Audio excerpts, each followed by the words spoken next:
30 ઓગસ્ટે આણંદના આંકલાવ તાલુકાના નવાખલ ગામેથી 5.5 વર્ષની બાળકી ગુમ થઈ. મોડે સુધી ઘરે ન આવતા પરિવાર અને ગામ લોકોએ શોધખોળ શરૂ કરી. છેવટે ન મળતા પોલીસ ફરિયાદ નોંધાઈ અને પોલીસે તપાસ શરૂ કરી. ગામની બેંકના સીસીટીવી તપાસતા અજય પઢિયાર નામનો યુવક બાળકીને બાઇક પર લઈને જતો દેખાયો.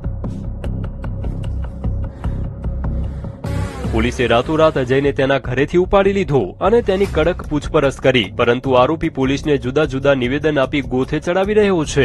પહેલા આરોપીએ કહ્યું હતું કે હું બાળકીને શ્રીફળ પધરાવા ગામની પાસે નદીમાં લઈ ગયો હતો, જ્યાં તેનો પગ લપસી જતા તે નદીમાં તણાઈ ગઈ. બીજી વાર તેણે કહ્યું કે હું તેને તાંત્રિક વિધિ માટે ભુવા પાસે લઈ ગયો હતો. સંતાન પ્રાપ્તિ માટે ભુવાએ તાંત્રિક વિધિ કરીને બાળકીની બલિ ચડાવવા કહ્યું હતું, એટલે બાળકીની ઉમેટા ગામમાં વિધિ કરી લાશ સિંધરોટ નદીમાં ફેંકી દીધી. પોલીસે કડકાઈથી પૂછપરછ કરતા તેણે કહ્યું કે મારાથી બાળકી સાથે ખોટું કામ થઈ ગયું. બાળકી કોઈને કહે નહીં એટલે બીકના મારે મેં તેને મારી નાખી અને લાશને નદીમાં ફેંકી દીધી.